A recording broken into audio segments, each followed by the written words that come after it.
1911년 중국에서 수천 년의 군주제가 망하고 공화정이 세워지다. 1917년 러시아에서 세계 최초의 사회주의 국가가 탄생하다. 그리고 이 두 나라는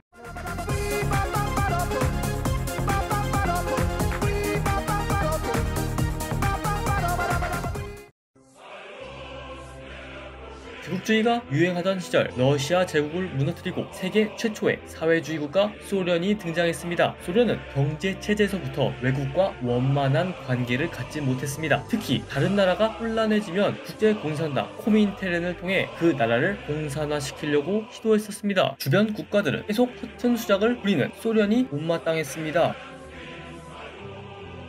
강대국이 많았던 유럽에서는 동맹을 찾기 힘들었죠. 그래서 고개를 들어 관악산 거대한 중국에 눈을 돌렸습니다. 일단 중국의 마음에 들기 위해 우리는 저 더러운 제국주의와 다른 중국의 친구입니다 라는 뻘소리로 어그로를 오지게 끌었고 이게 제대로 먹혔습니다. 그리고 곧바로 취소.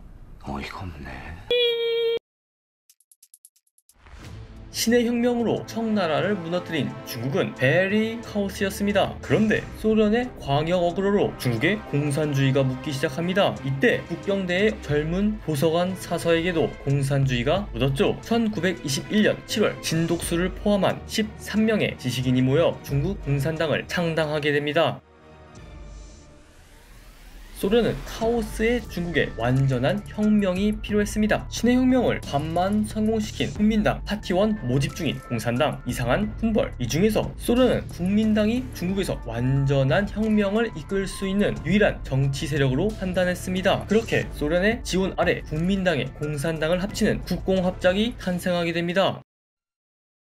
소련의 영향력 안에 있던 중국 공산당에 과거 평범한 도서관 사서였던 마오쩌둥이 등장하게 됩니다. 마오는 홍군을 창설하여 지주의 토지를 몰수하고 인민들에게 나눠주는 방식으로 공산당 벌크업을 시작합니다. 공산당이 몸집이 커지자 국민당의 장제스가 공산당을 조지기 시작합니다. 그렇게 시작된 공산당의 대도마 대장정은 10만 명으로 시작했지만 6천 명이 살아남았죠. 그제서야 마오가 공산당을 장악해버리고 소련의 손아귀에서 어느 정도 벗어나게 됩니다.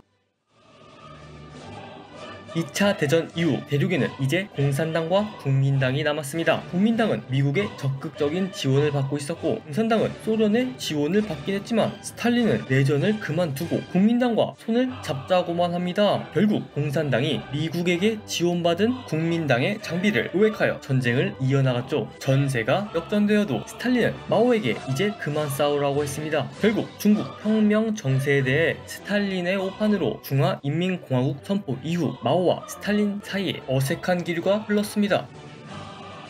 이 두 나라는 그다지 좋은 관계는 아니었습니다.